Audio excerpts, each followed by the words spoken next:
Even the women feel sorry for her a little bit, ladies? Now that's jealousy. That's what that is. I mean, come on, yo, that's one dick that girl sucked. It's gonna haunt her for the rest of her life. Long after she spent that money up, that's still gonna haunt her. And I know there's a lot of women in here with at least one dick they regret.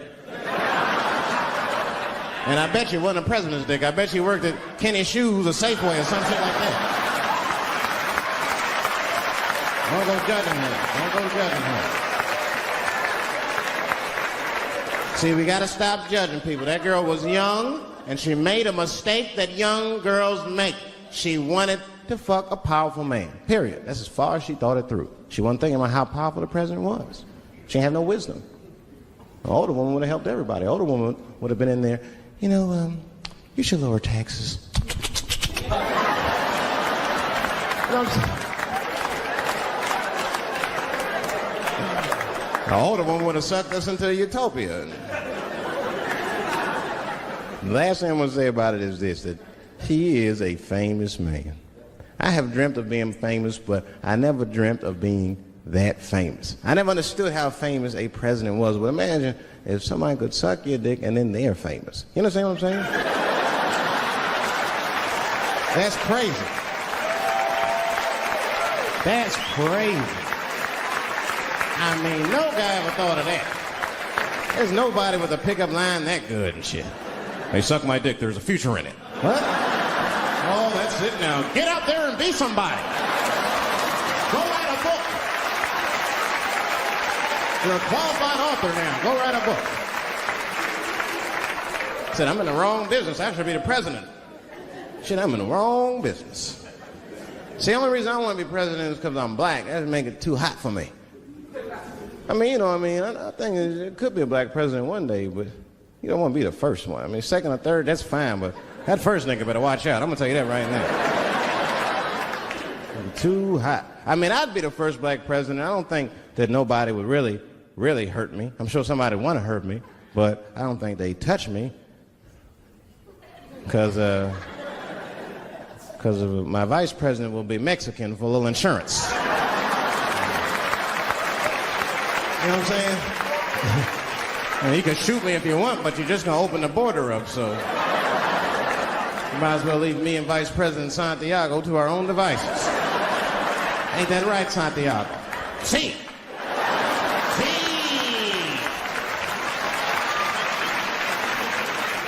Elian can stay. Don't worry, I don't got no Elian jokes. All I'll say about Elian is thank God he's Cuban. Because if he was Haitian, you'd have never heard about his ass.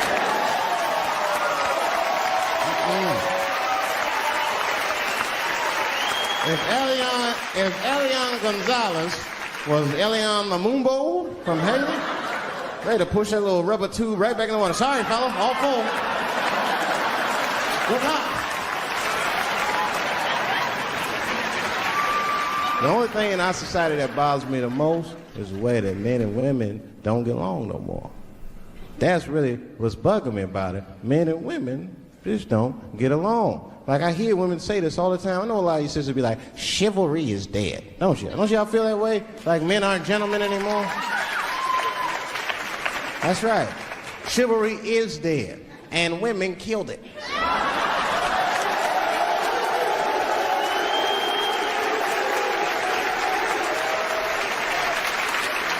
There's a fundamental difference in the way we're going to see things. We're not going to see eye to eye on this issue. We're just not. Our tests in life are different. A woman's test in life is material. A man's test in life is a woman. Now, by test, I mean that those are the things that we desire. Men have nice cars. Not because they like nice cars, because they know women like nice cars. That's how it goes. Because men are hunters, and the car is the bait. And the woman comes and says, ooh, nice Porsche. Gotcha, bitch. That's how it is. That's true.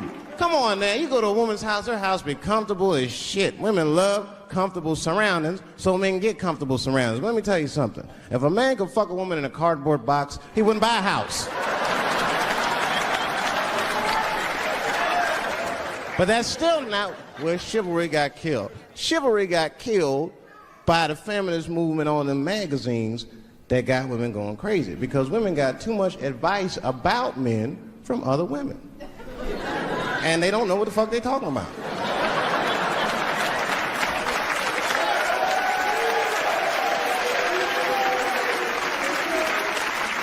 It's true. I see this shit in the magazines. I don't read them, but I be seeing the cover. I be in the grocery store, fellas, you look at one of the magazines, like, what is this? And they say on the cover, 100 Ways to Please Your Man by some lady. Oh, okay, Dave, we're gonna close the deal. Is that fine with you? I'll be like, yeah, that's good for me. Great. You have a good weekend, Dave. I'll be like, all right, you too, man. Peace. Oh, all right, bye-bye.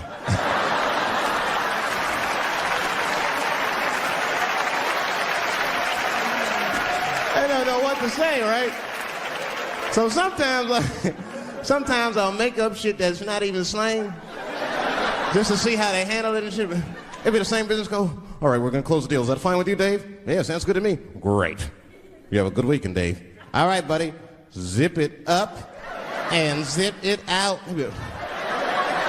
Oh. All right. Zippity-doo-dah. Bye-bye.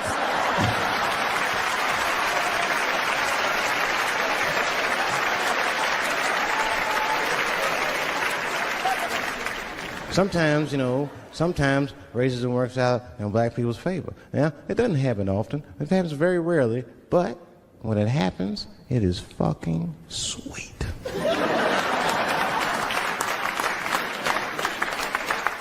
I'm serious. This one time racism saved my life, man. I was on a plane. I was coming from overseas. And I don't know how this guy got a machine gun on the plane, but he stood up, man. He said, everybody, get on the fucking ground. Nobody look at my face. I started freaking out. Because he was Chinese. I was like, why is he talking like that?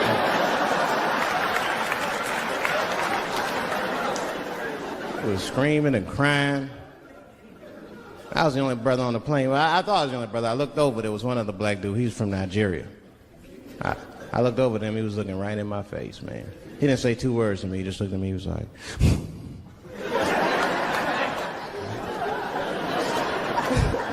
He didn't need to talk, I knew just what he was talking about. I looked right back at him, I was like...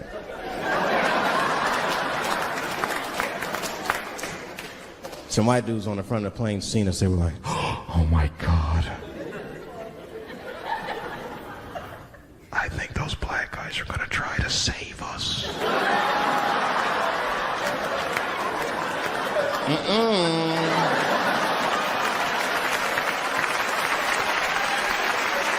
We were just communicating that we understood the situation. We were both seeing the same thing. What we understood was simple. Terrorists don't take black hostages. That's the truth. I have yet to see one of us on the news reading the hostage letter. They is treating us good. We all chilling and shit. I'd like to give a shout out to Ray Ray and Big Steve and Central Newport.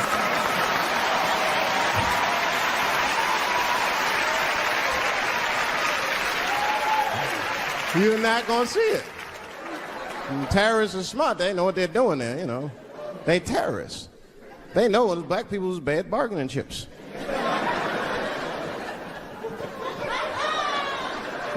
They called the White House. Hello? We have got 5 black... Hello?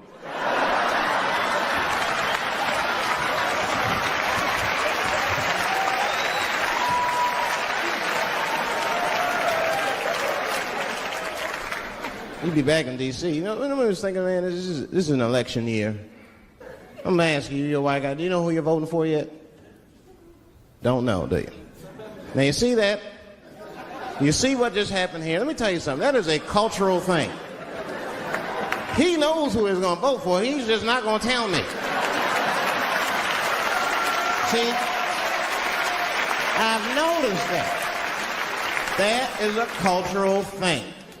White people do not like to talk about their political affiliations. It's a secret. You ever ask a white guy who's voting for you? Hey, Bob, who are you going to vote for? Dave, whoa. Take it easy now. Take it easy. So anyway, I was fucking my wife in her ass, right? And I mean, it was something else. Yeah, but who are you voting for? Dave, come on with the voting. I'm trying to tell you about fucking my wife. You're asking me all these personal questions. They don't like to divulge that information because it matters to them. Black people talk about that shit. Black people will openly talk about politics. Black people will openly talk about beating up politicians and shit. If I see George Bush, I'll kick his motherfucking ass for cutting my Medicaid. Okay, go and say it. I would just say it. But there's a reason for that. It matters more for that. It matters more. Black people see, even when I vote, right? Which I don't. But even when I think about who I would vote for, right? I don't even look at their political policies. I just look at their character. You know what I'm saying now? You gotta read, no, I'm serious. You gotta read between the lines. You look at Clinton, and black people like Clinton, because we've seen him on the campaign. I saw one thing on the campaign trail. He actually just picked a black baby up and kissed him. Come here, you little nigger baby. Mwah! Just kiss him. I said, I like that. He did not hesitate or nothing. You see George Bush Jr., he be there, ugh.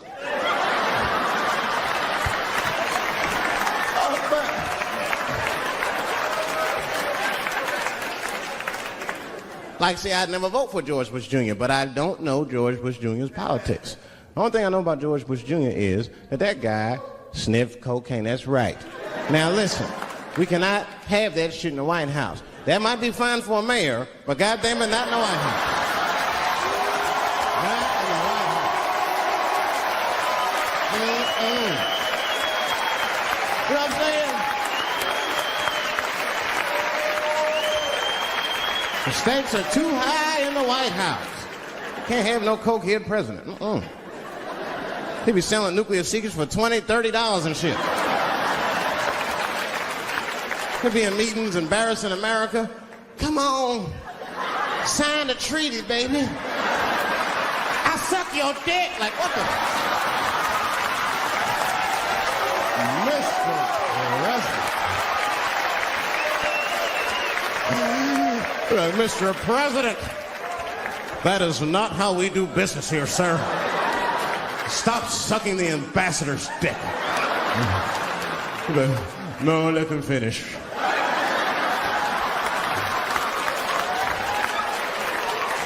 I will sign the treaty. There will be peace in Israel finally. I'd vote for Clinton again if I could. At least it's always better.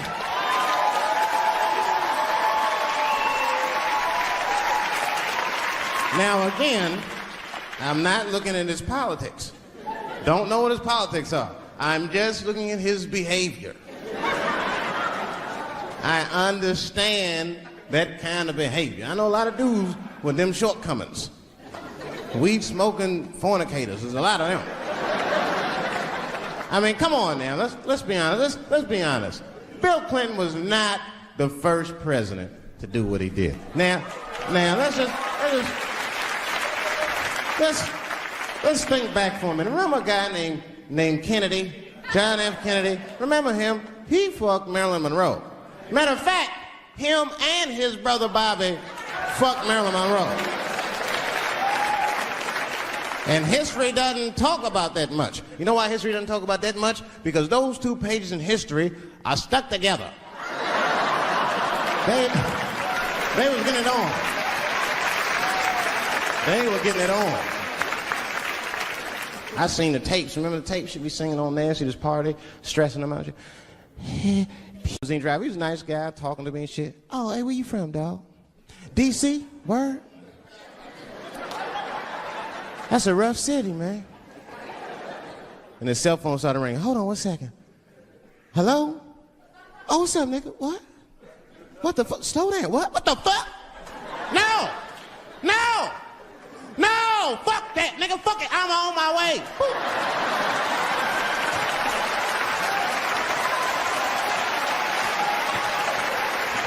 Hey. I gotta make a stop real quick. At 3 o'clock in the morning. I didn't know he was taking me to the ghetto at first. I started looking out the window. I was like, what the fuck? It's gun store, liquor store, gun store. Where the fuck you taking me? This don't look good. He didn't say shit. He just pulled up in front of an old rickety building that looked like a project. Now, I'd never been there before. I'm not sure if it was a project, but it certainly had all the familiar symptoms of a project. A fucking crackhead ran this way.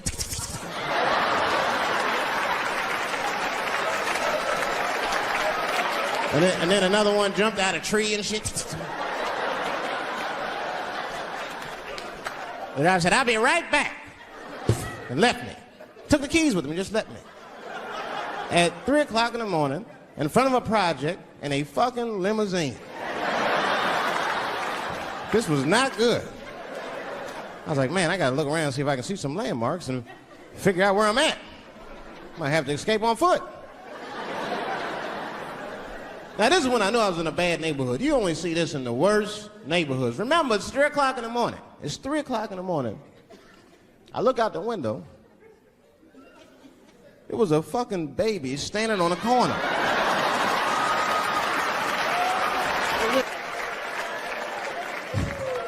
And just at that very moment, one of the crackheads was running across the street and got hit by a car.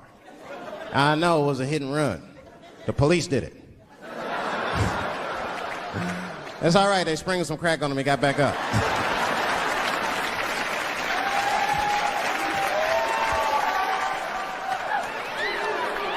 Yeah, I've been seeing that kind of shit, man. It's what it is. They use the TV to program us from a young age. You ever watch like a cartoon that you used to watch when you were little as an adult? That shit is wild shit. Some wild shit. I mean, like I was with my nephew. We sitting there, we watching Pepe Le Pew, and I say to my nephew, I say, now pay attention to this guy because he's funny. I used to watch him when I was little. And we watched Pepe Le Pew, but I'm old now. I'm looking like, good God, what kind of fucking rapist is this guy? Like, take it easy, Pepe. My nephew was sitting there cracking up. Hee. See, sometimes you gotta take the pussy like Pepe. Like, no.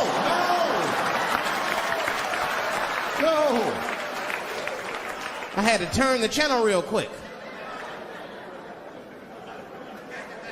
I turned on Sesame Street. I said, oh, Sesame Street. This is much better because now he'll learn how to count and spell. But now I'm watching it as an adult and I realize Sesame Street teaches kids other things. It teaches kids how to judge people and label people. That's right. They got a character on there named Oscar. They treat this guy like shit the entire show. They judge him right in his face. Oscar, you are so mean. Isn't it, kids? Yeah, Oscar. You're a grouch. It's like, bitch, I live in a fucking trash can. I'm the poorest motherfucker on Sesame Street. Nobody's helping me. Then you wonder why your kids grow up and step over homeless people. Get it together, grouch.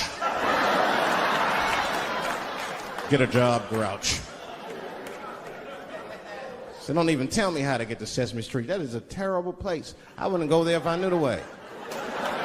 Who would want to live in a neighborhood like that? They fuck who's close to them. I can tell that's what Clint was up to. It looked like he just stuck his head out the office door and shit. Oh, boy. You, come here.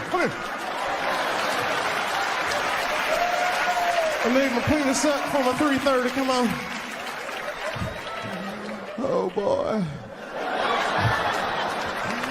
He's probably looking at Kennedy's picture and shit. Oh.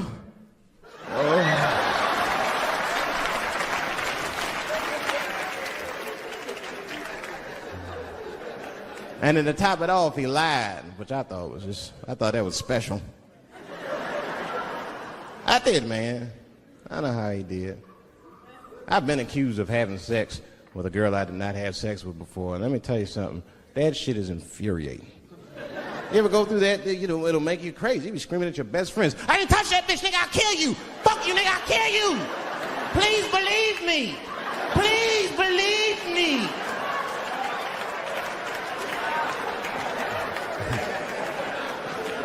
And Clinton didn't do it like that, did he?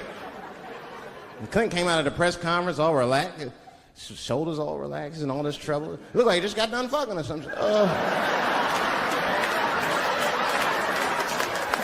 Listen, let me tell you something, America. I don't think you heard me the first time.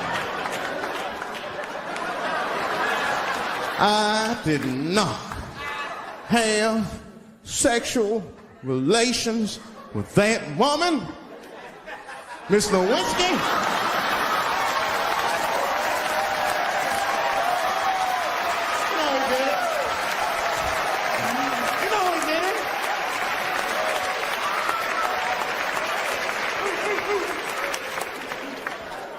Everybody knew what that finger smelled like. Nobody cared. Nobody cared. We all watched. We was disgusted, but we kept watching the news. I know I did. I was taping it. See, I'd be at the crib like, baby, turn the lights off. The news is coming on. Every week on 60 Minutes was a different girl accusing Clinton. Remember Kathleen Willey came out? She was upset. The president called me into his office. He began massaging my breast slowly. I'm sorry.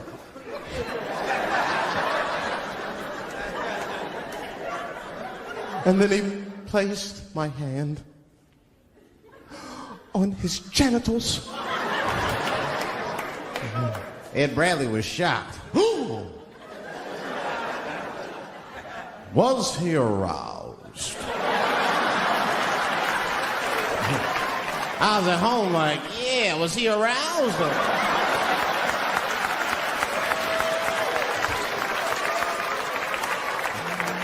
And then Ed Bradley looked right in the camera. He said, don't bust that nut yet. We'll be right back.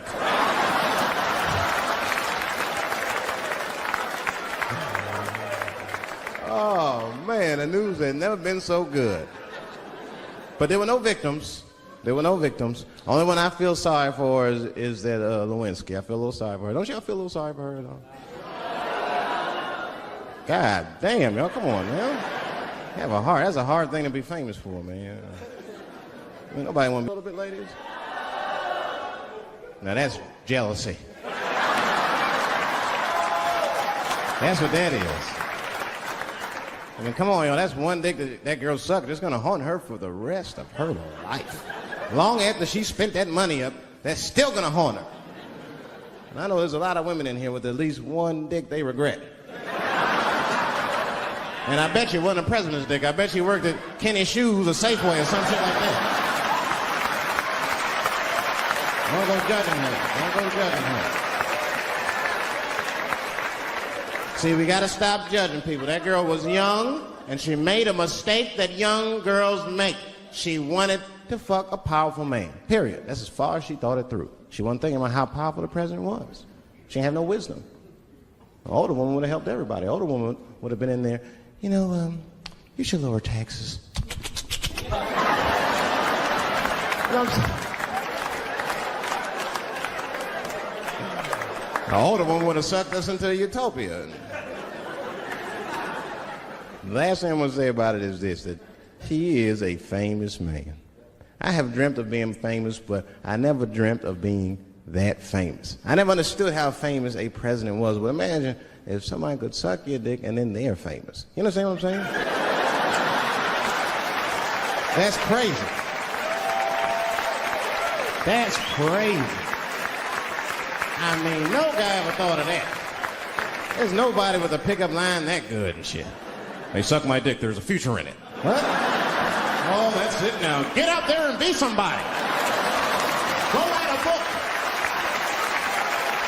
You're a qualified author now. Go write a book. Said, I'm in the wrong business. I should be the president. Shit, I'm in the wrong business. See, the only reason I don't want to be president is because I'm black. That would make it too hot for me. I mean, you know what I mean? I think it could be a black president one day, but you don't want to be the first one. I mean, second or third, that's fine, but that first nigga better watch out. I'm going to tell you that right now.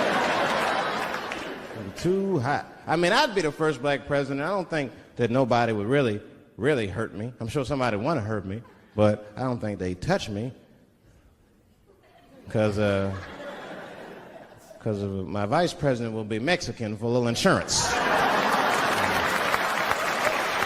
You know what I'm saying? And you can shoot me if you want, but you're just going to open the border up, so you might as well leave me and Vice President Santiago to our own devices. Ain't that right, Santiago? See.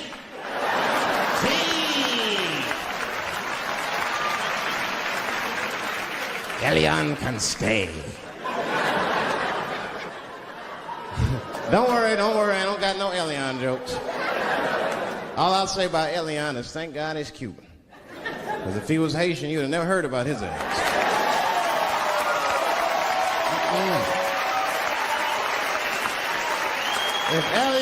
If Elian Gonzalez was Elian Mamumbo from Haiti, they'd have pushed that little rubber tube right back in the water. Sorry, fella, all full. Good luck. The only thing in our society that bothers me the most is the way that men and women don't get along no more. That's really what's bugging me about it. Men and women just don't get along. Like, I hear women say this all the time. I know a lot of you sisters be like, chivalry is dead. Don't you? Don't y'all feel that way? Like men aren't gentlemen anymore? That's right. Chivalry is dead, and women killed it.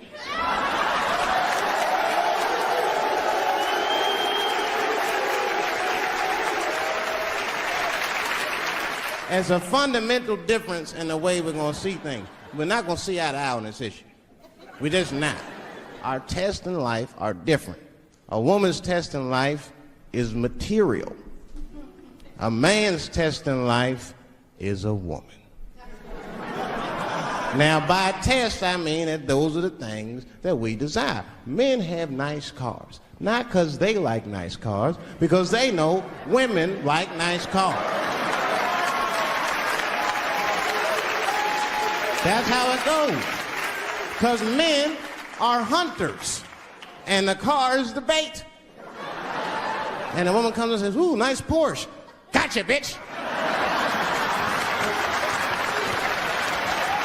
That's how it is.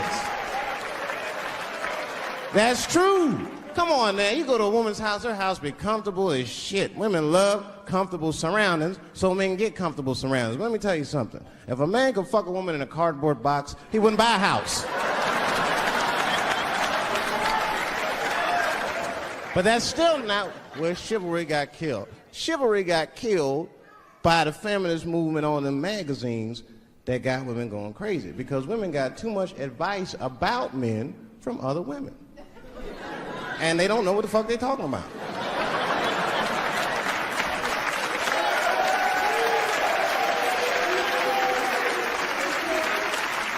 It's true. I see this shit in the magazines. I don't read them, but I be seeing the cover. I be in the grocery store, fellas, you look at one of the magazines, like, what is this? And they say on the cover, 100 Ways to Please Your Man by some lady. Can't exist. I was doing a nightclub in Oakland 16 years ago, and this is the first time that the trans community ever got mad at me that I knew about. And I was nobody. I just quit Chappelle's show. It was like a nothing hole-in-the-wall club, and I was doing some transgender jokes in Oakland. It was 16 years ago. My pronoun game was not as nice as it is today. I went too far. I said things like tranny and shit. I didn't know these words were bad, and a woman stood up and just gave me the business, started screaming at me, and I'm sure it was a woman, but she kept calling me transphobic and all this shit. I'd never even heard these words before. It was really weird. I didn't trip. I just gave security the look like, you know, get that bitch out of here. I kept it moving. And then she went to the press. And the next day, one of the gay papers wrote all the same things she had said to me about me in the paper. Misquoted the jokes and was calling me transphobic. And again, all these words, I'd never heard them before. But every time that I talked with anybody from that community since, they always repeat the talking points from that article. My least favorite of which being, and I hate this phrase, They say I was punching down on them. Punching down. What the fuck does that mean? Now fast forward. It's 2019. I'm in a restaurant in Ohio, a very nice restaurant. It's Thanksgiving week.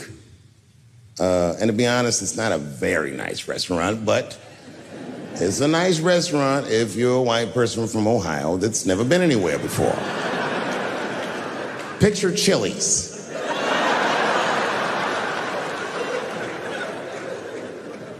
I'm sitting at the bar, I'm having a drink by myself, and the only other person in the bar is a woman, a couple stools down, and she was alone, and she was older, and that made me feel sad because it was the holidays. So I told the bartender, send that woman a drink on me. She's trying to spread the cheer, and I wish I didn't. This woman wanted to talk. She wasn't mean, she was nice, but she just wanted to talk about shit that, you know what I mean, the nigga that's trying to get drunk don't want to hear about this bitch remodeling her bathroom, and I'm sitting there trying to be polite. Oh, subway tiles, word. But then she hits a lick, piqued my interest. She says, my daughter is coming home for the holidays.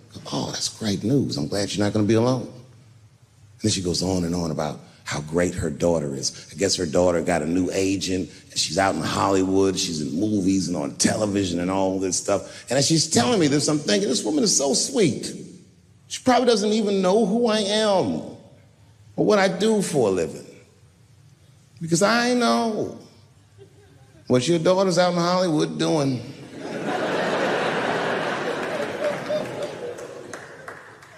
And then she goes, would you like to see her picture? Oh, now I don't want to see this woman's picture, but what am I going to do? I go, okay, yeah, sure, I'd love to see the picture.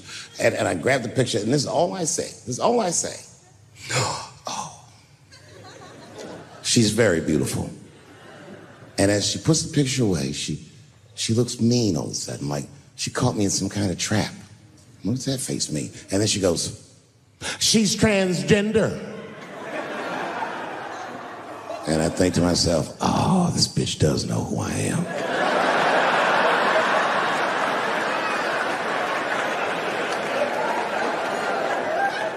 I really resented that trap because that trap doesn't let me be honest. If I was honest, I wouldn't fall for it. I just looked at the picture like, ooh, look at that big chiseled jawline, that big thick Joe Rogan neck. Is that a dude? Is your daughter a man? Can't say that shit. It's really annoying. Fast forward, now it's a couple days later. It's the Wednesday. For the Thursday, that's Thanksgiving, and I'm in a totally different bar. And this bar, trust me, it's not a nice place. It's foul. It's one of those bars where the top shelf should be under the sink. This is where the poor whites drink, the tiki torch whites. You know what I mean? Them white people, they believe in Q and they love Trump. You know what I mean? Like Michigan white people.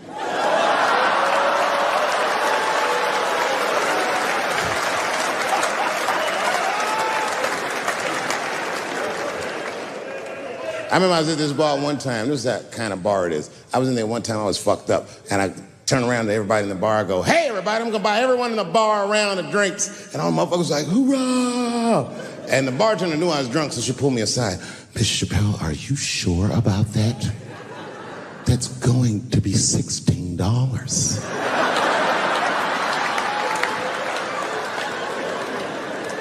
Tough time for the whites. And this was a holiday weekend, you know what I mean? These motherfuckers was having a rootin' tootin' time. They was in there partying, making all them noises. Woo! Ow! Yow! You know all them noises white people make before lynching? They was doing all that shit.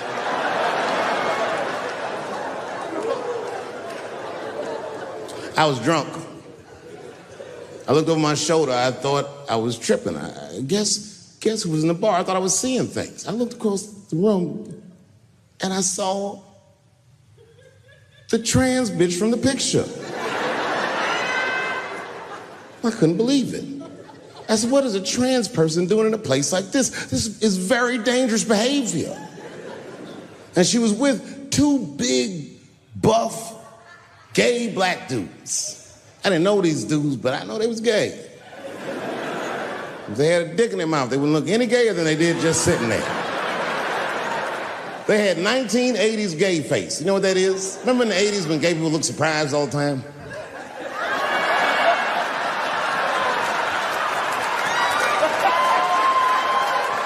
Close your mouth, nigga. What's surprising? You know what I mean? But they was huge. They looked like Juicy Smollier's trainers.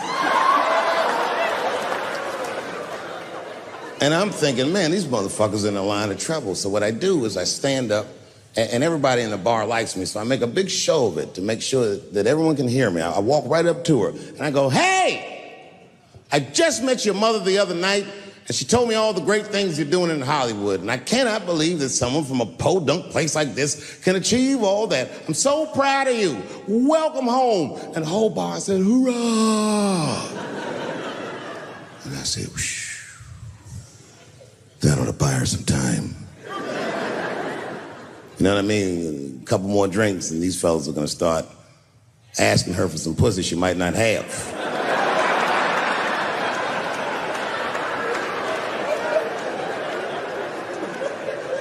And she was very gracious. She said, thank you so much. And we shook hands. And as she was shaking my hand, her face turned mean, like her mom's. And she said, do you mind not punching down on my people? Oh, I don't like that. Normally I would have let it go, but I was drunk. I said, what might you mean, bitch? I was careful to call her a bitch because I didn't want to blow her cover. Turns out she wasn't hiding. She was loud, she was proud. She let me have it in front of everybody. Screaming at me, all the talking points from that article. You transphobic, this and that. Kept clapping her hands in my face. Let me tell you something. I said, where you learned this from? Black bitches kept doing, let me tell you something, honey. So annoying. She kept calling transgenders her people. Isn't that weird? My people this, my people that. I said, what do you mean your people? Was y'all kidnapped in Transylvania and brought here as slaves?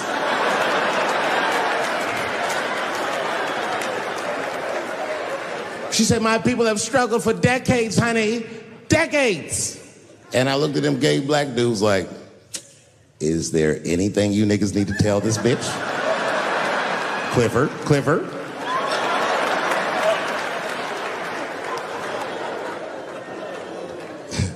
I'm exaggerating. She's actually a very nice person, and I'm cool with her now, but boy, that shit got on my nerves. And it got on my nerves because whenever someone says that to me, I know they've never seen me for themselves. They just repeat what they've heard. Any of you who have ever watched me know that I have never had a problem with transgender people. If you listen to what I'm saying, clearly, my problem has always been with white people.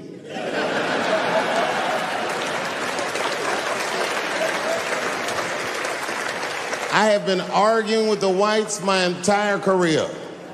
And just when I thought I had you guys on the ropes, you changed all the rules. Oh, yeah? Yeah, motherfucker. Well, I'm a girl now, nigger, and you must treat me as such. Call me a girl, nigger. It's annoying as fuck. No. Go back tonight after the show. Watch every special I did on Netflix. Listen to everything I ever said about that community. I'll go through them. I said, how much do I have to participate in your self-image? I said, you shouldn't discuss this in front of black people. I said, I know niggas in Brooklyn that wear high heels just to feel safe. I asked you, why is it easier for Bruce Jenner to change his gender than it is for Cassius Clay to change his name?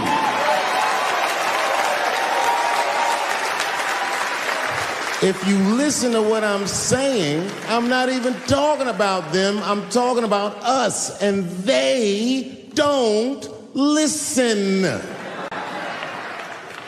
It's very annoying. And they've canceled people that are more powerful than me. They canceled J.K. Rowling. My God, J.K. Rowling wrote all the Harry Potter books by herself. She sold so many books, the Bible worries about her. And they canceled her because she said in an interview, and this is not exactly what she said, but effectually, she said gender was a fact. And then the trans community got mad as shit. They started calling her a TERF. I didn't even know what the fuck that was. But I know that trans people make up words to win arguments. So I looked it up. TERF is an acronym. Stands for Trans Exclusionary Radical Feminists. This is a real thing. This is a group of women that hate transgender. They don't hate transgender women, but they look at trans women the way we blacks might look at blackface. It offends them. Like, ooh, this bitch is doing an impression of me.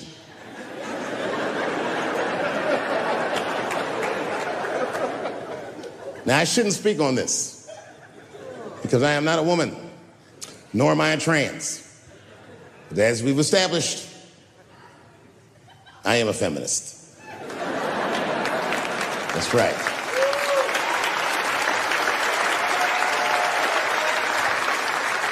I'm Team TERF. I agree. Man. Gender is a fact. You have to look at it from a woman's perspective. Look at it like this. Caitlyn Jenner, whom I've met, wonderful person, Caitlyn Jenner was voted Woman of the Year. Her first year as a woman. Ain't that something? Beat every bitch in Detroit. She's better than all of you. Never even had a period. Ain't that something? Oh, I'd be mad as shit if I was a woman. I'd be mad if I was me. If I was in a BET Awards sitting there and they're like, and the winner for Nigger of the Year, Eminem, my man.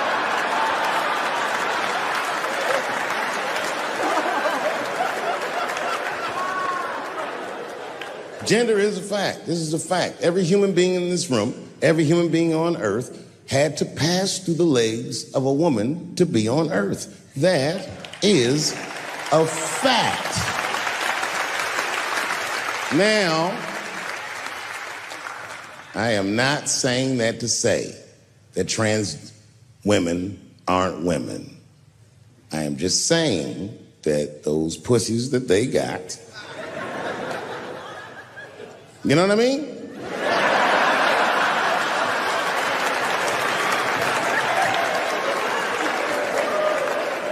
I'm not saying it's not pussy, but that's like beyond pussy or impossible pussy. You know what I mean? It tastes like pussy, but that's not quite what it is it? It's not blood, that's beet juice.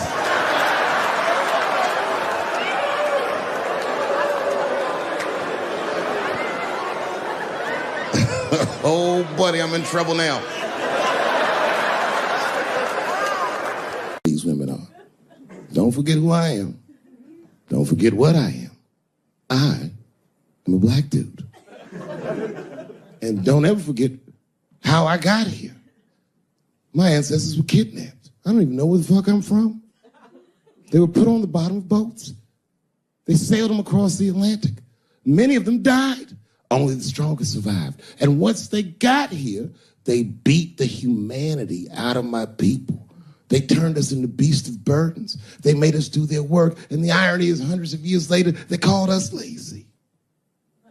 We fought in the Civil War. We damn near freed ourselves.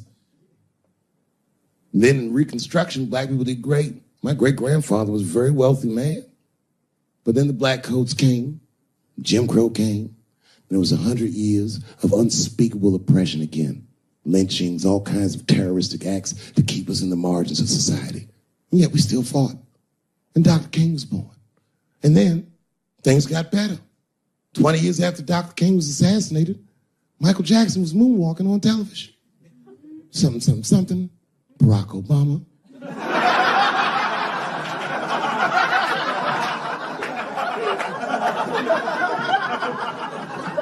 Donald Trump, and now here we all are.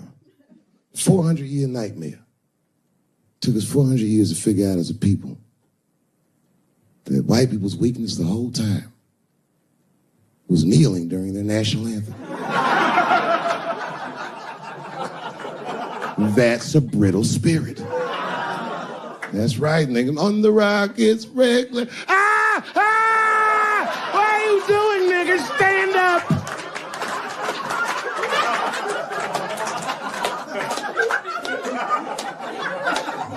The vice president of the United States got involved. Mike Pence got involved. He went to the game himself. These niggers will have to stand when they see me.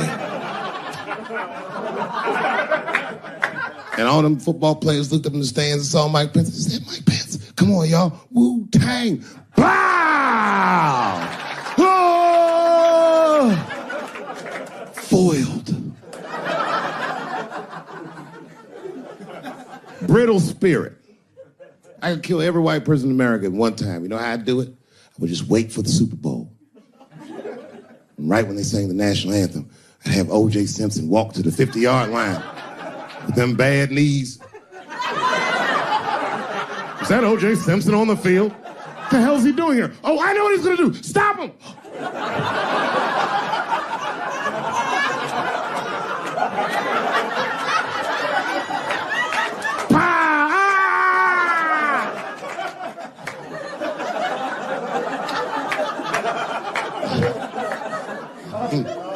You gotta man the fuck up, y'all. I don't mean to be disrespectful, because, man, I know you're upset what I said, but, you know, I know you're right, but come on, baby, it's me. I was right once. Remember that? Does anybody remember when I was, like, missing from show business for 12 years? Remember when I had, like, this really popular show and I quit? I remember I walked away from $50 million. A lot harder than walking away from Louis' freckled dick.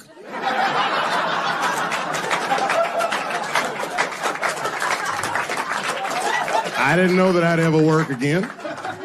And yet here I am tonight. Did my dream die? No. I remember that shit. You don't remember that when I quit my show? Remember, when on the way out the door, I said, something's wrong in Hollywood. I believe they said I smoked crack. That's what I remember. Remember, they called me crazy. So really, you know, you're right, ladies. Congratulations. Enjoy it. And they're coming for you, bitches. They're coming for you. There's one person that's uncomfortable. You know who's the most uncomfortable motherfucker in the room? The nigga that's right. I was right at an orgy once. Nobody fucked me. I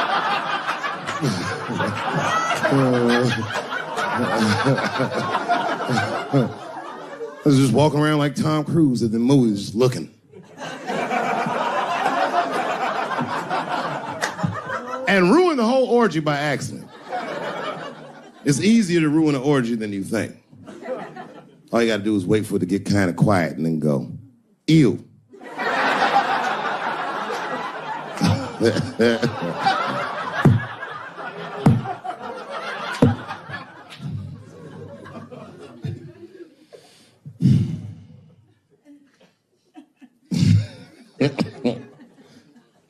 I know I feel bad. But I just feel like this is all happening for a reason. And ladies, I want you to win this fight. 10 years ago, I might have been scared, but, you know, I got a daughter now, so if you win, she wins. So I'm rooting for you. And I agree with you. At least ideologically, I do. I don't know if you're doing it just right, but I mean, who am I to say? I don't think you're wrong. I just think that you can't make a lasting peace this way. You got all the bad guys scared, and that's good. But the minute they're not scared anymore, it will get worse than it was before. Make lasting peace. Ask black people. And that's what it is. What this city really needs, without irony, I'll say this, the cure for LA is in South Africa.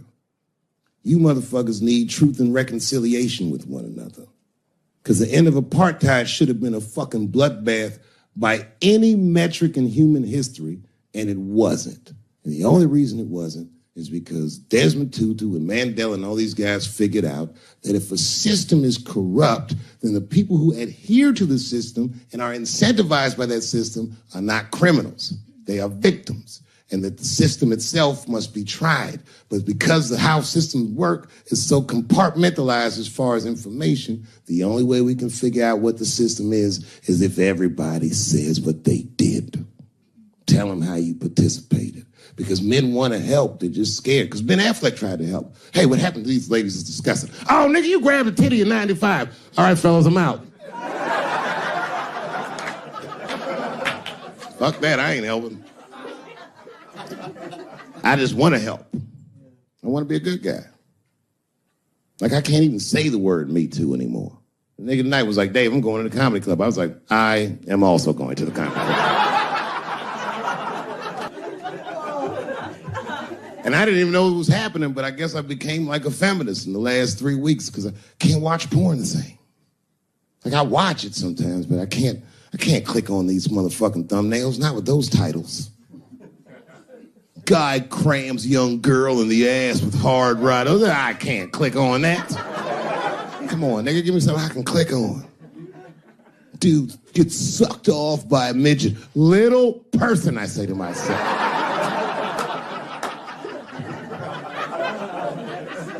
It takes me hours to find one clip. What the hell is this?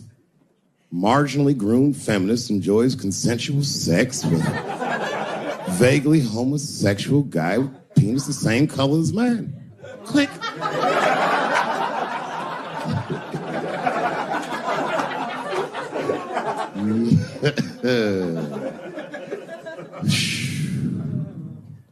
You notice a lot of black dudes haven't been getting Me Too. I don't want to jinx myself. You know why, though? Obviously, black women go through the same thing, right? The reason is because black women from slavery won't tell on us because they know that no matter how bad we black dudes are, white dudes are very mean. They're scared to see us get punished. My wife is Asian. She'd tell on me in a goddamn second.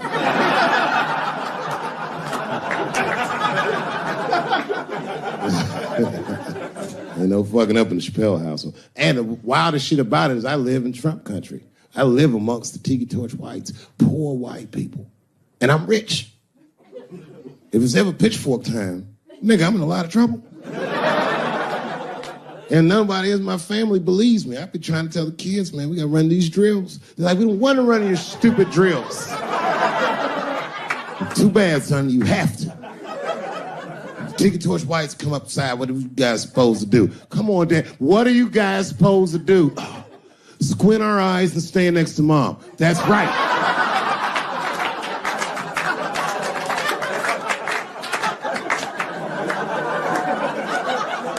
And what are you gonna bring me?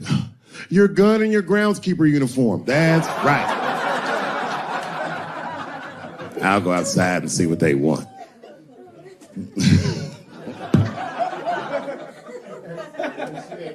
It is wild, bro. Where you from, man?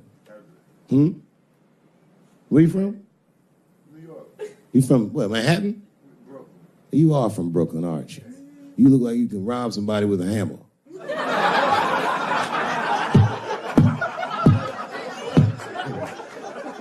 Brooklyn niggas rob you with shit they find around the house. I just got stabbed with a toothbrush. This nigga must be from Brooklyn. I'm fucked. Well, you ladies are right. To be honest with you, your lives look terrifying to me. They do, man. I know nothing about being a woman, but I know fear. Yo, I used to live in New York when I was 17, and I couldn't even pay my bills. You know what I did to make money? I used to do shows for drug dealers that wanted to clean their money up. And one time I did a real good set, and these motherfuckers called me in the back room. They gave me $25,000 in cash. I was probably 18, 19 years old. I was scared. I thanked them profusely. I put that money in my backpack. I jumped on the subway and started heading towards Brooklyn at 1 o'clock in the morning. Never been that terrified in my life. Because I never in my life had something that somebody else would want. I thought to myself, Jesus Christ, if motherfuckers knew how much money I had in this backpack, they'd kill me for it. Then I thought, holy shit. What if I had a pussy on me all the time?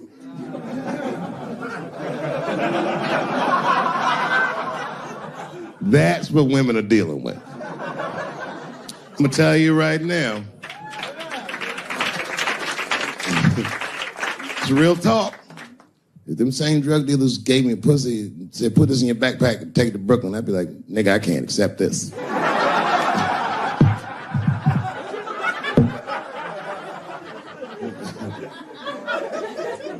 I empathize, man, you know. Everybody gets mad because I say these jokes, but you understand that this is the best time to say them. More now than ever. And I know there's some comedians in the back. Motherfucker, you have a responsibility to speak recklessly. Otherwise, my kids may never know what reckless talk sounds like. The joys of being wrong. I didn't come here to be right. Just came here to fuck around. It's hot in here. So. Sitting on my couch, giggling with my wife, eating my motherfucking macaroons. And I come in, they act like the party's over. Hey, Stuart, what's going on? This guy talks to me the way a cat would speak if a cat could talk. Hi, David.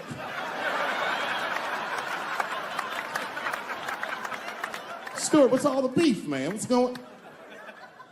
He always wants to have some kind of gay political argument. The last one was about a petition in federal court to take the words husband and wife out of the law. I said, well, why would you want those words out the law? He said, because it discriminates against same-sex couples. I was like, niggas, please save me the semantics. Just trust me. Take your chips and get the fuck out of the casino. You're about to crap out. Let's go outside, talk that over amongst yourselves, and whichever one of you is gayer, that's the wife.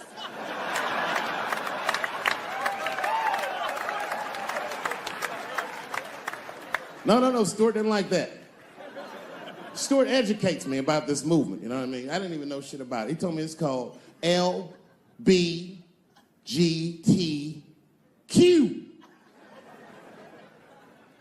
I was like, what the fuck is the Q? Does that even make sense, Q?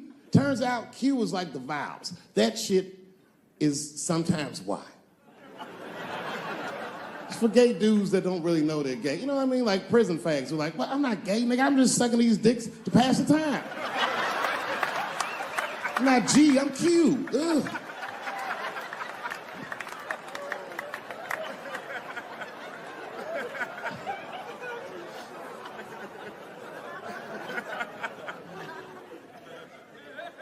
I think, okay, again, of all those letters, the T has the toughest road ahead. In fact, I think the T should stand for tough road ahead. They've got the longest mental gap to bridge. That's all I'm saying. Because, you know, whenever I see one of them T's on the street, I don't mind them, but I'll be like, man, I miss Bruce. I'm sorry, guys. I'm 42. I remember Bruce Jenner. Before the Kardashians, before all that, this motherfucker was a white American superhero. It was amazing. He was beating Africans at track and field. We'd never seen anything like it. He was on my cereal box growing up. You know how much of that cereal I ate, nigga? I didn't know he was gonna do that.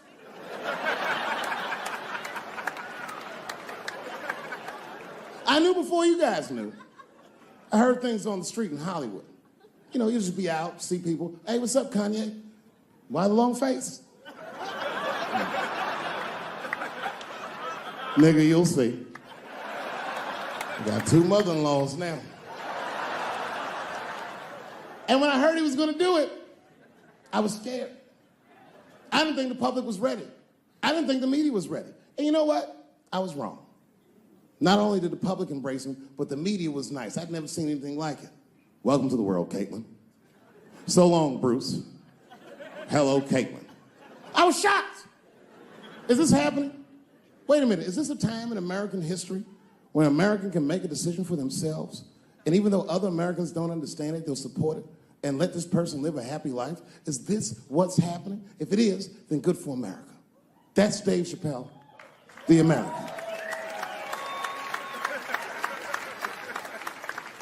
Although Dave Chappelle, the black American, he was a little jealous. I was like, how the fuck are transgender people beating black people in the discrimination Olympics? If the police shot half as many transgenders as they did niggas last year, it'd be a fucking war in LA. I know black dudes in Brooklyn, hard street motherfuckers that wear high heels just to feel safe.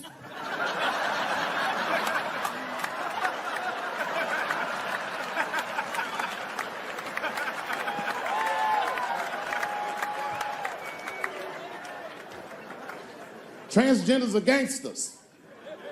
I used to do business with a transgender in Hollywood. Man, everybody would be scared of her in the boardroom. She'd walk in there, newly minted woman, high heels, purse. Wouldn't say anything to us, just walk around the conference table looking mean as shit.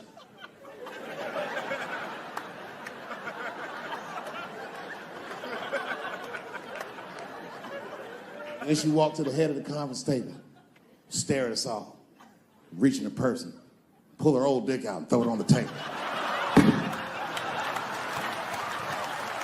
Let's talk business, gentlemen. Ah!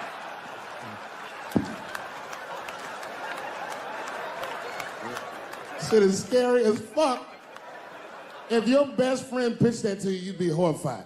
Yo, nigga, let's go to the hospital and cut our dicks off and make pussies out of them shits. What? Can't we just get matching jackets or tattoos or something? Sure, that's what you want to do? There's only one way to find out, nigga. Wu-Tang, bow, bow. Let's go to the club and trick niggas into fucking us, yeah.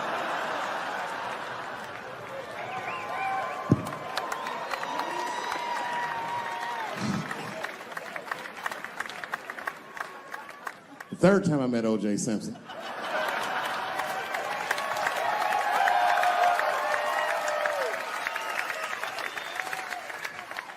Third time I met O.J. Simpson, I was doing great in life. I just finished the second season of Chappelle Show. Man, those were good days. I was playing a comedy club in Miami, the Improv. I don't know if you've ever been, but if you have, you'd know. The door for the green room is right on the stage. Can you imagine such a thing? If I walked out of the door of the green room, bam, I'm just right here. It's right from the dressing room. And I did that. I walked out, and the whole crowd was like, hooray! And I looked, ma'am, as close as you are to me, I saw him as soon as I came out, the juice. And I saw recognition in his eyes, and it filled me with pride that he knew who I was. I didn't acknowledge his presence because it was a white audience, and I didn't want to start a panic.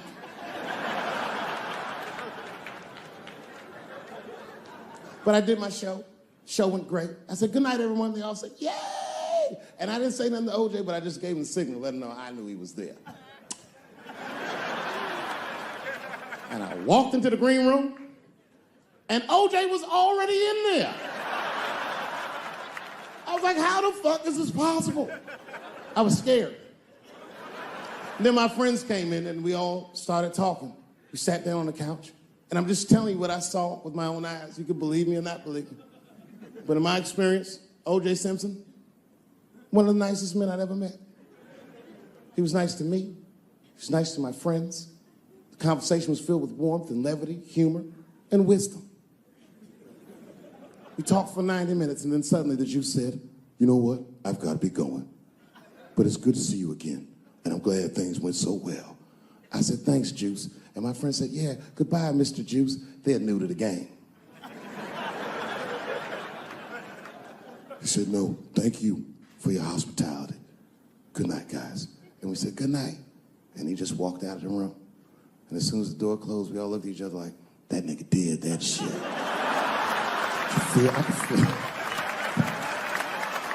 I could feel like murder in the room. Well, you young heads missed that shit. You all too young. You don't remember that. How old are you, young man? You. 24? You don't know shit. You don't know shit. You gotta Google shit that I lived through. See, this is why I lock motherfuckers' phones up. Seriously. Because the young kids, you guys, look, you need to take a break from that. We all need to break just from that technology, just for a minute.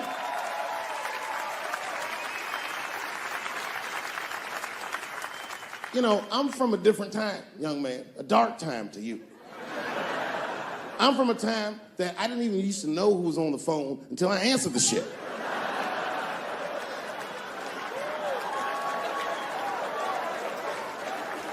Like when tragedy used to strike. I remember when I was 12 years old and the teacher wheeled a television set into the classroom.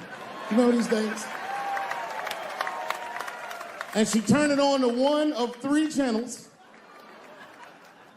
And she said, class, the space shuttle is taking off, and we're all gonna watch it take off. Man, that shit was going great for like 3 to 5 minutes. That's right, you remember, it fucking exploded. Right on television, everybody on board, dead, immediately presumed dead. It was so bad, the teacher looked at all the kids and was like, you can go home. It's a goddamn national tragedy. This was Cold War America. The Russians were laughing at us. My point is, for a guy your age wouldn't even know the pain because in your generation, it's like the space shuttle blows up every fucking day. How can you care about anything when you know every goddamn thing? I'm getting over one cop shooting, and then another one happens, and then another one happens, and another one happens. I'm crying about Paris, and then Brussels happens. I can't keep track of all this shit, so you just give the fuck up.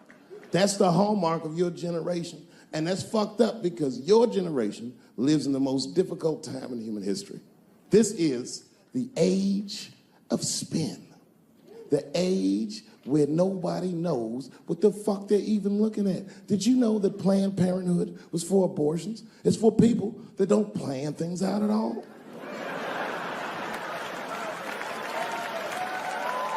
That's right. So a guy your age doesn't really know how he feels. Are you pro-choice? Are you anti-consequences? What does it all really mean?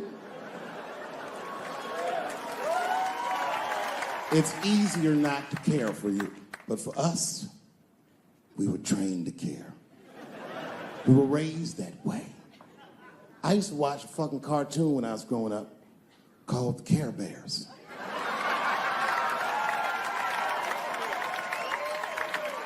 It was about a fucking group of teddy bear people. They were like teddy bears, but they were like people, and they were all different colors, and they all fucking just walked around caring. They cared about each other and everything else. They all had different designs on their stomachs, and the designs told you something about what they might be like inside. Very, very loving group of beings. And when shit got real bad, as nice as those teddy bears were, they didn't get mean faces. They got determined. And the leader would say, come on, guys, it's time for the Care Bear Stare. Remember that shit? And them little teddy bears would lock arms and stare at the problem. And I'm not even bullshitting. Actual love would shoot out of their chest and would dispel anything that was fucked up. And when we grew up, we wanted to be like those bears. And then we got our hearts broken. So we found out that life wasn't gonna let us do that. And that it's impossible to shoot love out of your chest.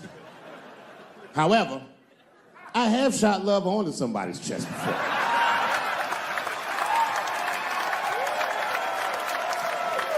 I do it all the time. It's the next best thing. Want to know what happened to me? Yeah. Nah.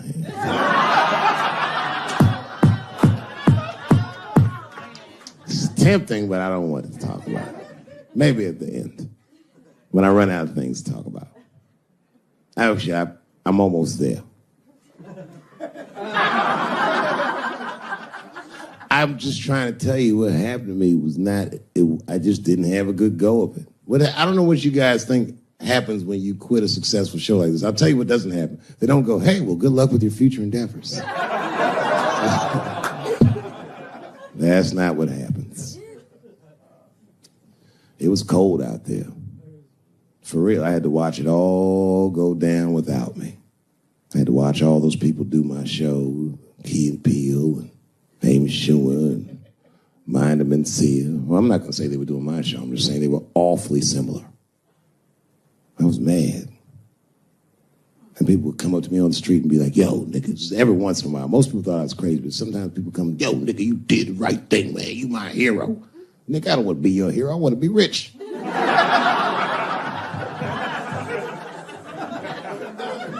Never choose to be a hero, because heroes die uncomfortable deaths. All I wanted to be was Paul Revere. I just needed one heroic moment, you understand? Paul Revere's ride was only one night. And then 40 years of him being like, hey, y'all, remember that time everybody was asleep and I was up and the British was coming? Boy, it's a good thing I was awake, nigga. Everybody be dead.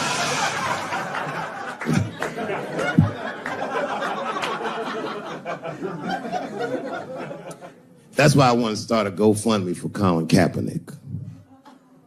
I do, man. I'm fascinated with him. I want to make sure he never has to play football again. He can if he wants to. I just don't want him to have to. Because why the fuck not? I know he's rich and people would be like, I'm not giving a GoFundMe to a rich dude, but you should. You should. Because that motherfucker's life was going great. He's so light-skinned, he didn't even have to say he was black. And yet, he took a knee during that anthem for us. Thought about us when things were going good, when his belly was full, when he didn't think about his livelihood or any of that, and they took his livelihood away from him. I'm like, man, that shouldn't be the way it is. Every fucking person that takes a stand for somebody else always gets beat down, and we watch it. Over and over and over again, we watch it. But we should pay those motherfuckers for blowing the whistle, because they make our lives better. And we could change the narrative. We could make one motherfucker have a good outcome for doing the right thing. And that would make another motherfucker be brave enough to do the right thing. And if you did that, the niggas like Harvey Weinstein wouldn't rake for 40 years because bitch want a stupid-ass part. We should take care of each other. Wouldn't it be nice to be like, remember that time they was going to kill Jesus, but then he got all that money?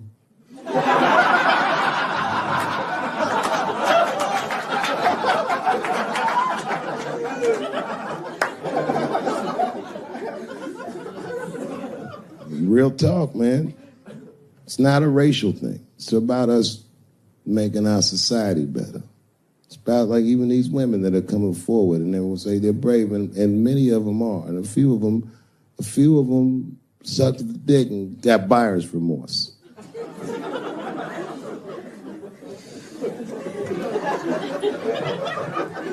No, that's a huge omission from this narrative. This wouldn't have gone this far if some women weren't willing to do it. You can't ask every woman to hold the line. Some women can carry things heavier than others. So we should fight for one another. We should forgive the ones of us that are weaker and support the ones of us that are stronger. And then we can beat the thing. You guys keep going after individuals, the system is going to stay intact. You have to have men on your side. And I'm telling you right now, you're going to have a lot of imperfect allies. I'll tell you what happened, but I can't say it directly. There's a book, to me, that encapsulates my entire experience before I left the show. And the book is called Pimp. It's written by a guy named Iceberg Slim. Here, bring it up here. This is Matthew. Matthew is from France. He's white. And yet, he has an original copy of this book written by a black American who was a pimp in the 40s. Iceberg Slim, his real name was Robert Beck. He got the name Iceberg because he was in a bar in Chicago and there was a shootout in the bar and a bullet went through this nigga's hat and he still finished his drink. Pimps love shit like that. They said, man, you ice cold. And he said, I like that. And it stuck. This book is so heavy in the front, it has a glossary of pimp terms because the ideas are so foreign to the American ears. For instance, do you know what the phrase mileage on a hoe means?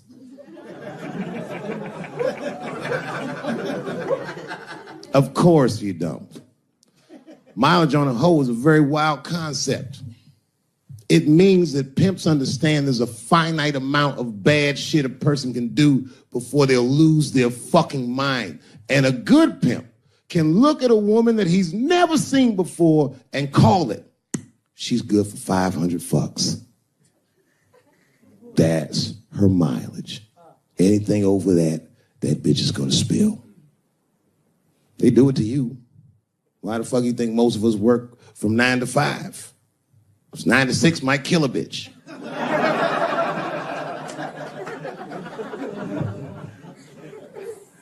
Iceberg Slim was the one that broke down what a bottom bitch was. Does anyone know what a bottom bitch is? Anyone? What's a bottom bitch, sir? It's your prostitute that's the best out of all of them, that brings in the most money. That's right. That's exactly right. Are you black? That's right. A bottom bitch is a pimp's number one hoe. She's even a bitch that helps him keep the other bitches in line. I will repeat. She's even the bitch that helps him keep the other bitches in line. If the pimp was McDonald's, then the bottom bitch is French fries. The rest of them bitches like fish sandwiches and cherry pies and shit like that. Iceberg Slim breaks down some of the coldest capitalist concepts I've ever heard in my life. He describes in detail how these men break women so that they will give them the money that they make with their own bodies. There's a story in here so cold it makes me shudder to think about it. Well, Iceberg Slim is trying to control the woman that he finds uncontrollable. So he asks older pimp how he can rein her in. And the older pimp says, oh, that's easy, Iceberg. All you have to do is beat that bitch with a coat hanger and then run her a bath and give her some pills. She'll be so grateful that you fixed her that she'll forget you were the motherfucker that beat her in the first place. That's some cold shit. Now, at the end of this book, Iceberg Slim tells a story.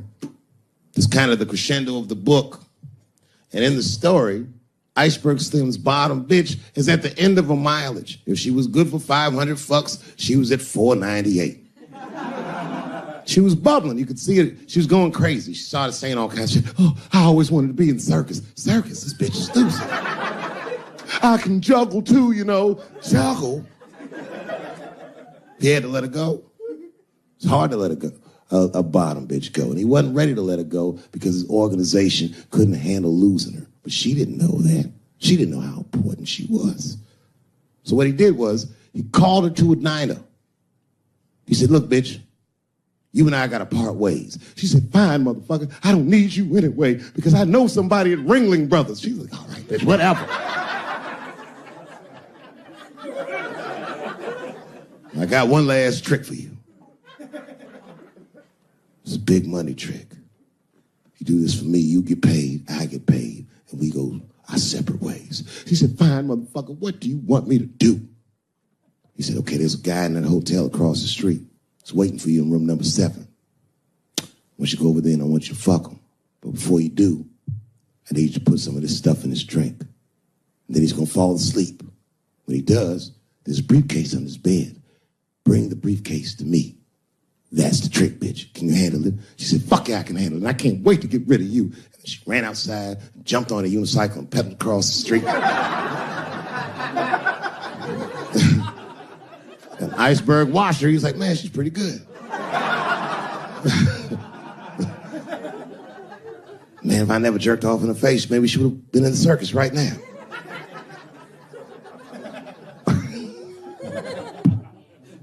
And she runs up to the motel steps and she disappears in room number 7 and she's gone for a real long time.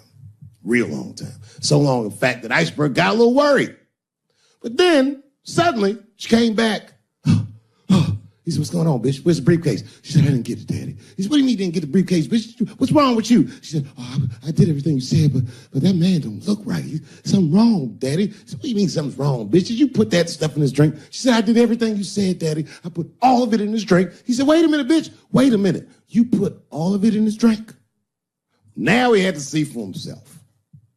So the two of them go across the street to the motel and they go into room number 7 and on the bed, laying lifelessly, is the white man that she was supposed to fuck. And Iceberg said, you right, bitch, she don't look good. What the fuck? So he called a friend of his that was a doctor that was close by. And the doctor came in gave the guy a thorough examination and told them both what was obvious. Slim, this motherfucker is dead. Oh, God, Daddy. Oh, no. Oh, no, we killed him. He said, calm down, bitch.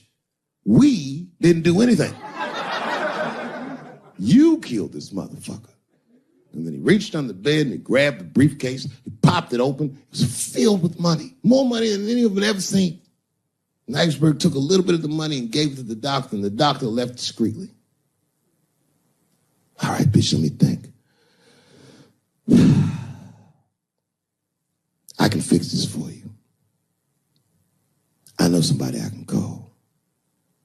But if I call him, I'm gonna owe these motherfuckers a big favor. Oh, God, Daddy, please. I don't want to go to jail. Neither do I, bitch, so will you shut up? She picked up the phone. She heard him mumbling on the phone a little bit. He hung up the phone, and she was pacing the room, and he was just standing there cool, and they were waiting, and then suddenly a van pulled up downstairs. Two guys get out with carpet. They walk upstairs. They roll that carpet out on the floor. They throw the body in the carpet. They roll that motherfucker up like a burrito. They pick that shit up, and they throw it in the back of the van. They come back up, and Iceberg opens the briefcase again and gives them a little money. He says, I'll get in touch with you guys later. They say, you're not going to get in touch with us at all. We'll find you. He said, whatever, nigga. And they bounced. Oh, God, Daddy, oh, God. He says, relax, bitch. Listen, we getting the fuck out of here. You go downstairs, you get the car. We got to leave separately. She went, she got the car. Iceberg grabbed that briefcase, waited a few minutes, looked out the window, and then he went down with her. They both got in the car, and they drove off. She was a blubbering mess. Oh, you did all this shit. He said, I told you, bitch, we didn't do anything. You killed a motherfucker, and I cleaned him up. And now we got us a secret, okay? Now, I know I'm not going to tell, bitch. It's you? Said, oh, no, I ain't going to tell. He said, all right, baby, cool. I'm going to need you to stay with me for a while till this shit cools down. She goes, okay. That's the game. That's how the whole shit works, ladies.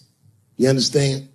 This bitch was at the end of her mileage. She was at 498. She ended up tricking for Iceberg for another 6 months. She must have turned another 200 tricks for him. Do you understand? That's some cold shit. And the cold shit about it is that the dead guy on the bed wasn't even dead at all. This motherfucker was just a friend of Iceberg's acting like he's asleep. The doctor wasn't a doctor. It was a motherfucking butcher that happened to have a white coat. And the dudes who came in the moving van clothes was dressed like movers because they were movers. Iceberg had gotten a new apartment. And the bag of money was Iceberg's money in the first place. The money he got from all those women. That's a cold game. That's the motherfucking capitalist manifesto. And that's why I went to South Africa. So now we got us a little secret, bitch.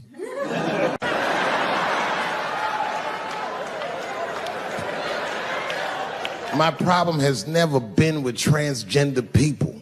My problem has always been with the dialogue about transgender people. I just feel like these things should not be discussed in front of the blacks.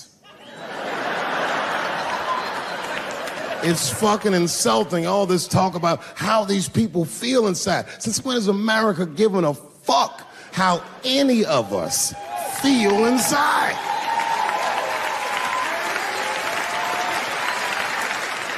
And I cannot shake this awful suspicion that the only reason everybody is talking about transgenders is because white men want to do it.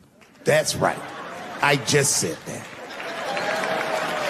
If it was just women that felt that way, or black dudes and Mexican dudes being like, hey, y'all, we feel like girls inside, they'd be like, shut up, nigger, no one asked you how you felt. Come on, everybody, we have strawberries to pick. It reeks of white privilege. You never asked yourself why it was easier for Bruce Jenner to change his gender than it was for Cassius Clay to change his fucking name?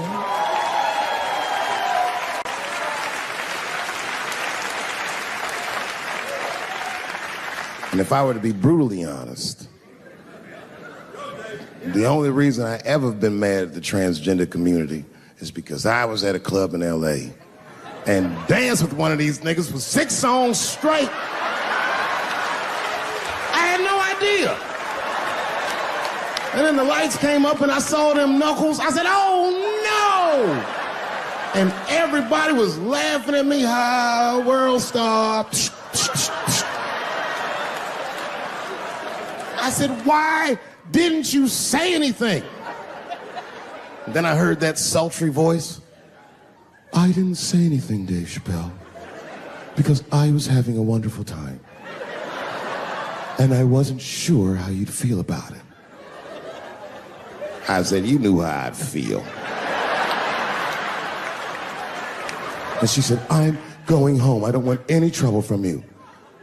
I said, home? It's only 2 songs left. I mean, we might as well finish the night. And we ended up having breakfast together. Oh, grow up. That doesn't make me gay. I just titty fucked her. His titties are as real as any titties in L.A. It's 2 o'clock in the morning. I was just borrowing a little friction from a stranger. Whoops.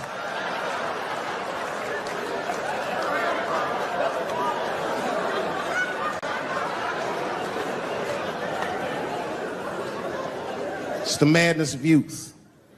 It's the types of mistakes that a man makes when he's young. I wouldn't even know that it's necessarily a mistake. It was a wild night out. But I don't do it like that anymore. I'm old. I'm 44 now. Right. It's the first time in my life I've ever started to physically feel my age. It's tough, man. You know how I know I'm getting old? This is embarrassing, but I was in my hotel room. I'm not gonna lie, I was jerking off, and I was really sweating it out. And this is when I knew I was old.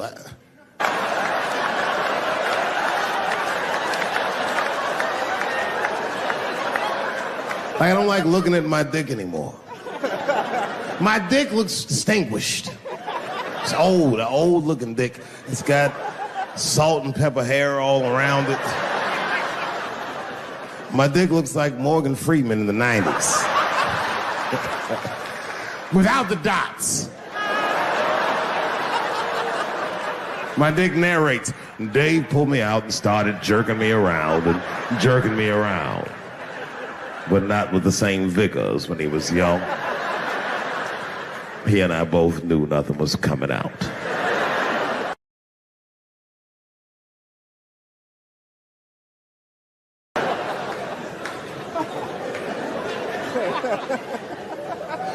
I see my age in my children. I came home from the road. This is not long ago. I've been gone for, if you can picture, I was gone for weeks and weeks. And when I came back, nobody was home.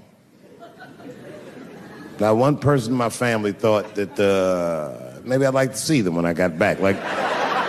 They knew when I was coming back, but they just weren't home. And that shit was a wake-up call.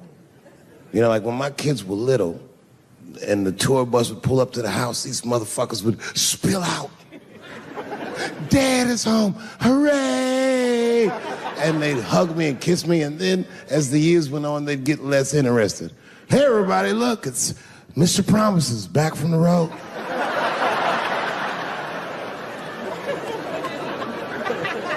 But an empty house, that's some cold shit. And I went into my oldest son's room. I was like, hello, hello. He was gone. And I'd never done this to him before, but for some reason I just did it. I just looked through his shit. Just to see who this motherfucker was becoming.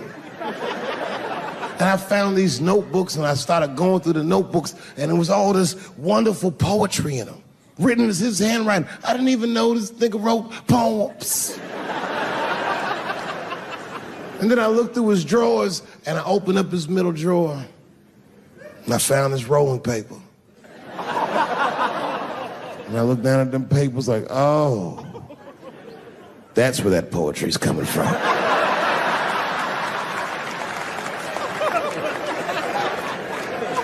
And that shit broke my heart.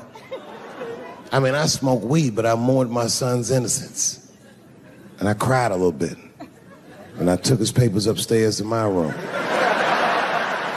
Rolled some weed that I'd hid from the family. And I got really high. And then I got paranoid, so I put his papers back how I found them. So he wouldn't know what I was up to. This nigga won't even know that that happened until he sees the special. Yeah, nigga, I found your papers. He's a cold motherfucker. Let me tell you, this kid is only 16 years old. Listen to what he did to me. This motherfucker calls me up in the middle of the night. It was 1 o'clock in the morning. He goes, Dad, don't be mad. I knew something was terribly wrong. I said, what's going on? He said, listen, I'm fine. And don't forget, you told me to do this. I'm at a party, and my designated driver had too much to drink. And me and my friends need you to come pick us up. I said, Jesus Christ, it's 1 o'clock in the morning, nigga. I am shit-faced.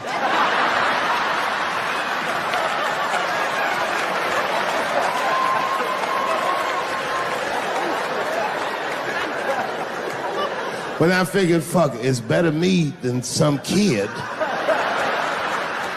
I might as well roll the dice and go pick my nigga up. I said, all right, I'm coming to get you. Just give me the address and I'll be right there. And then he gave me the address and I was shocked. I said, son, you are not gonna believe this, but I'm at the same party, nigga.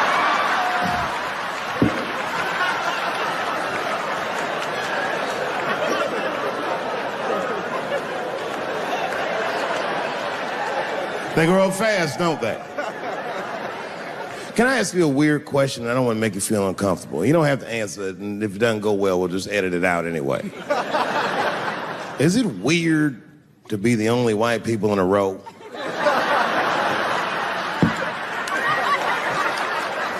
Is it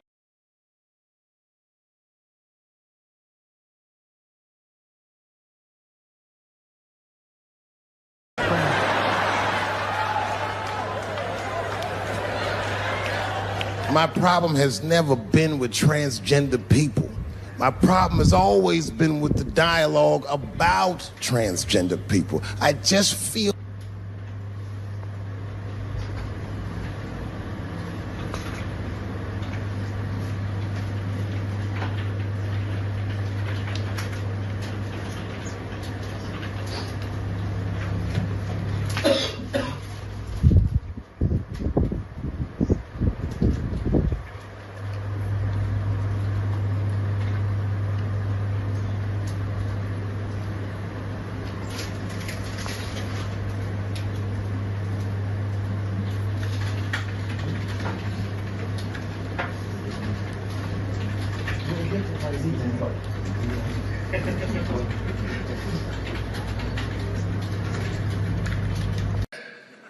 Here it goes.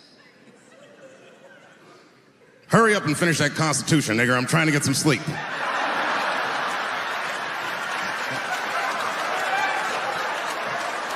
It's not bad, right? All right, the next one.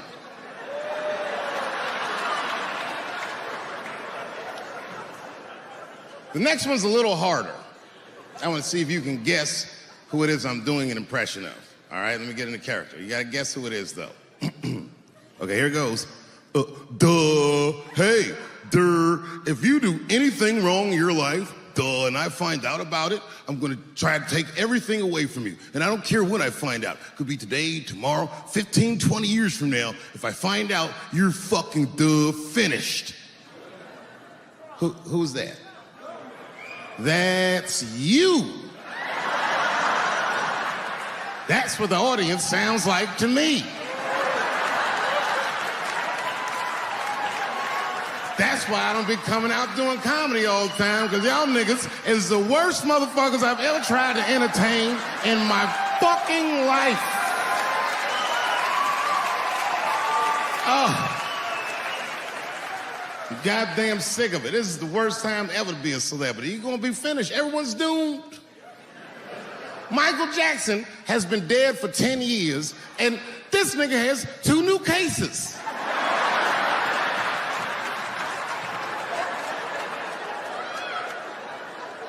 And if you haven't watched that documentary, then I'm begging you, don't watch it. It's fucking gross.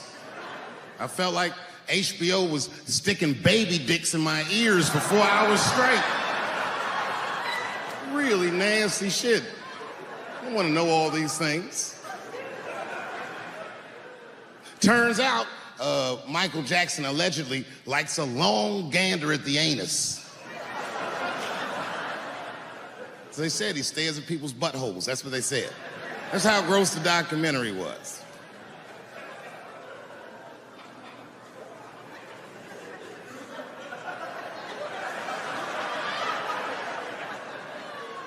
I'm gonna say something that I'm not allowed to say. But I gotta be real. I don't believe these motherfuckers. I do not believe it. But let me qualify the statement. I am what's known on the streets as a victim blamer. You know what I mean? If somebody come up to me like, Dave, Chris Brown just beat up Rihanna. I'll be like, well, what did she do?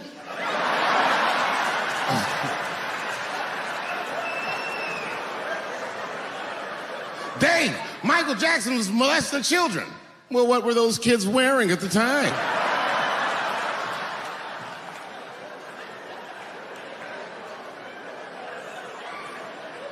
I don't think he did it. But you know what? Even if he did do it, you know what I mean?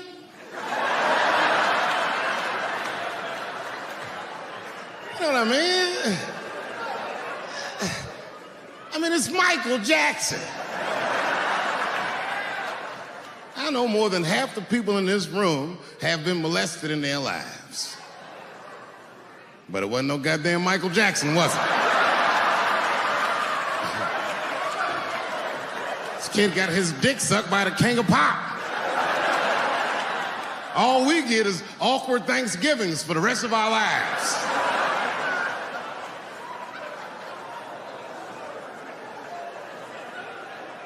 You know how good it must have felt to go to school the next day after that shit? Hey, Billy, how was the weekend? How was my weekend? Michael Jackson sucked my dick. And that was my first sexual experience. If I'm starting here, then sky's the limit.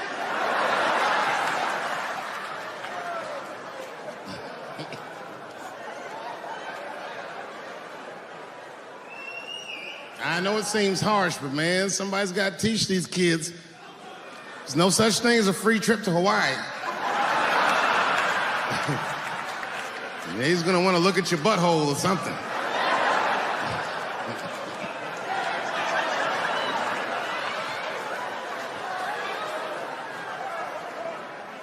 You know why I don't believe it? You know why I don't believe it? Because if Michael Jackson's out here doing all this molesting, then why not Macaulay Culkin? Macaulay Culkin said in an interview that Michael Jackson never did anything inappropriate with him or even around him. Think about that shit. You know, I'm not a pedophile. But if I was, Macaulay Culkin's the first kid I'm fucking, I'll tell you that right now.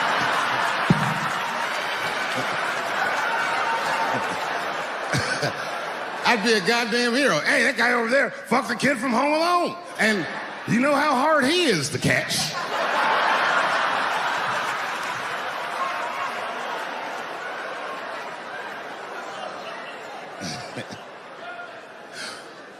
My mind's telling me no.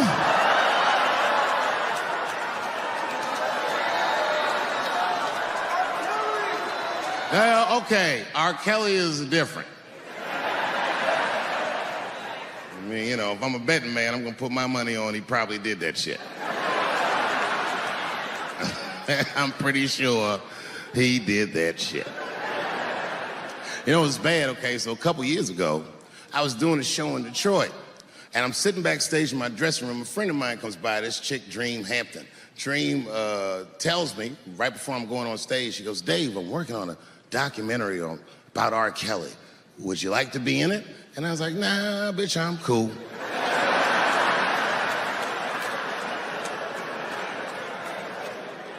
I went on stage, I just forgot about the shit. And then 2 years later, the documentary comes out, Surviving R. Kelly. And when it comes out, Dream's promoting the shit, and she keeps bringing me up. She said, I asked Dave Chappelle to be in my documentary, and he said it was too hot for TV. Bitch, I did not say that. It does not even sound like how I talk. Oh, that's too hot for TV? I would never say that shit.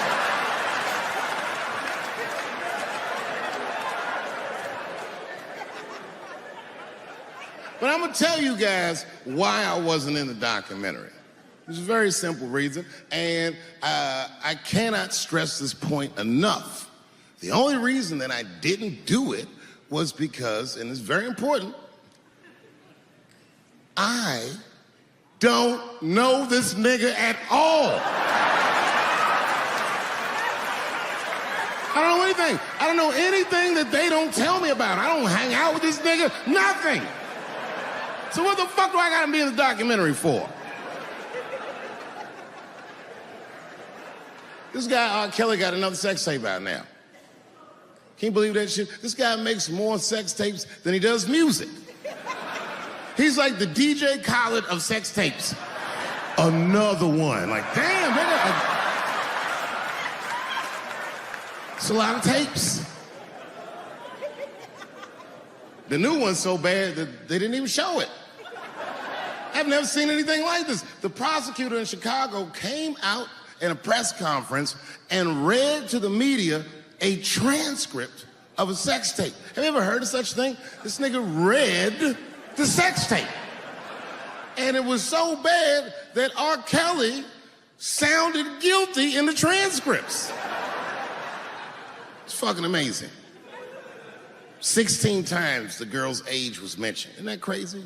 This motherfucker is an idiot. He was fucking her like, yeah, this is the best 14-year-old pussy I've ever had in my life. And she was like, you like this 14-year-old pussy? He's like, oh yeah, I love this 14. I'm like, man, you need to shut the fuck up. You gotta give your lawyer something to work with. You're supposed to be on the tape like, this is the best 36-year-old pussy I've ever had in my life. And then your lawyer gonna be like, Your Honor, clearly my client thought that this woman was 36, as he mentioned some 16 times in the tape.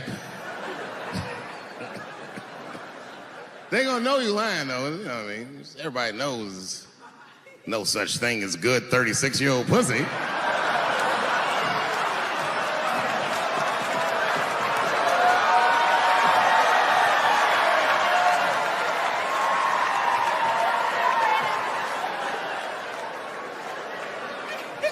Doesn't matter what I say.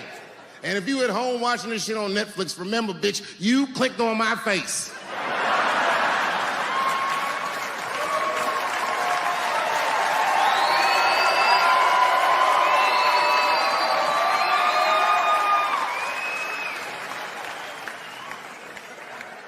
Celebrity hunting season. Doesn't matter what I say, they're gonna get everybody eventually. Like, look, I don't think I did anything wrong, but we'll see.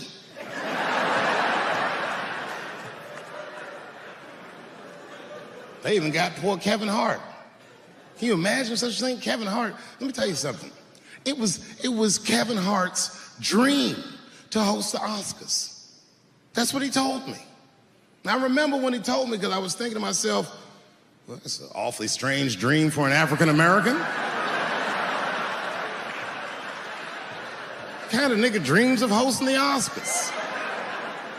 Kevin did, that's who. And he did it. Against all the odds, Kevin became the most famous comedian this world has ever seen, and he got the job that only one black man before him had had. He was gonna host the 80th Oscars. And I don't know what you know about Kevin, but I know Kevin Hart is damn near perfect. As close to perfect as anybody I've ever seen. In fact, Kevin is precisely 4 tweets shy of being perfect. 10 years ago, Kevin had made some very homophobic comments. And I'm not gonna repeat what he said because this is Atlanta.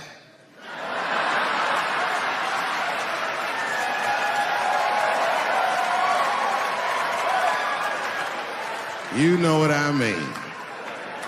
I'm sure there's a lot of gay men here tonight with their wives.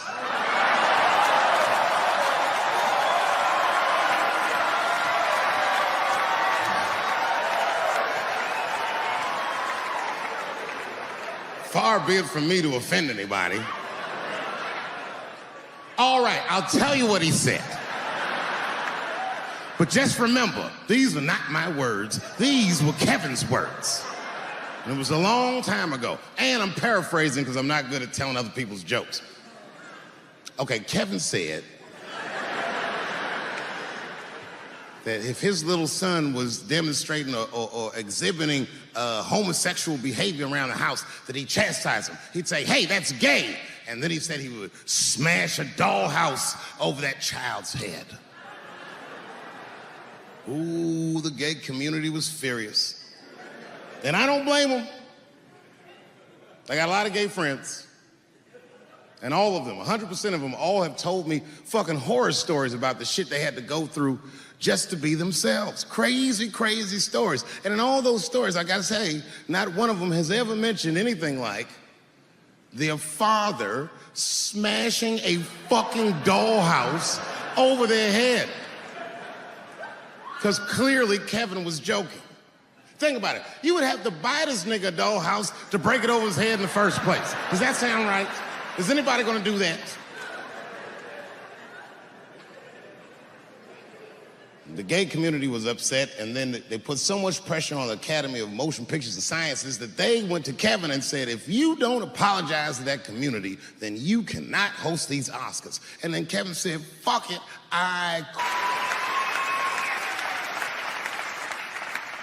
And then he went on every talk show in America and apologized for 6 weeks.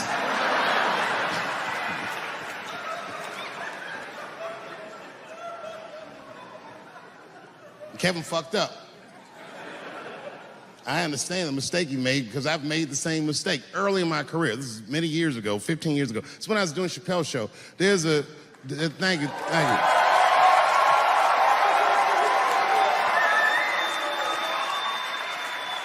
On network television, they have a department that's called Standards and Practices. This is the department that tells you what you can and cannot say on television. And if you're doing your job well, you should never hear from them. But if you're making a Chappelle show, you'll hear from these motherfuckers all the time.